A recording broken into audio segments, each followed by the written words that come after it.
So that brings me to a different question that I'd like all three of you to answer. Because it seems to me for your business to grow, you have to be willing to cede a bit of control. You can't sell every yardstick contract and talk to every client, and you learned that from hard experience, right? Absolutely. So maybe talk about ceding control, and we'll hit Chris on that too. Well, I think that's probably something I didn't learn very well. Yes and no. I think the nature of my business, that if somebody had told me 5 years ago that I'd end up owning a restaurant, I would have told them they were insane. That wasn't my primary focus. I did have hospitality experience, but going in and owning a restaurant when you are not a chef and or a restaurateur with years and years of experience it's a pretty crazy venture. And so I always had very tight control on quality. But at the same time, I think that one of the biggest challenges I had was not having kitchen experience and not really, I knew that the end product that I wanted to generate, and I definitely had full control over the environment of the restaurant itself and like the wine selections and stuff like that and staff. But I think at times I did have to give up a lot of control, especially when it came to the kitchen operations. And that is the heart of your business in a restaurant, right? So that was a constant struggle for me, constant. What about you, Chris? How has it been to create systems that kind of have to go by themselves because you can't be there all the time?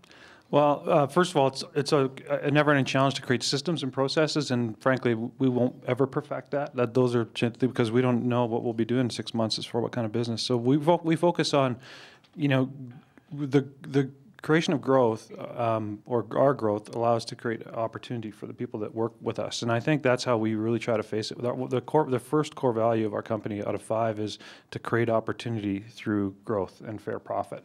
So we have a management meeting. We had a management meeting this morning. We approved the hiring of another individual. That's not a negative thing around our office. That's like, cool. That means that we're creating, we're giving someone the wage they're going to need to buy a car or get their first new house or whatever.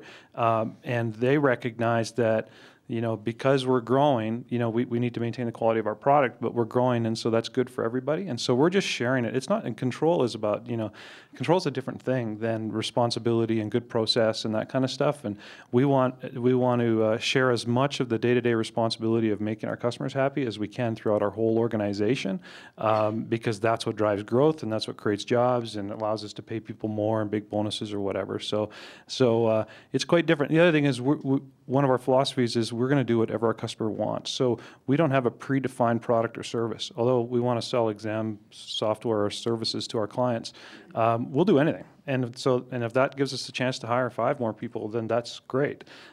So we're not as control oriented.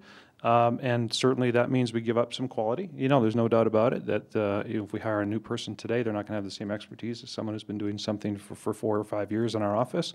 But if we didn't expose ourselves to that risk, we'd never grow. Right. And we need, for us, if you're not growing, you're dying.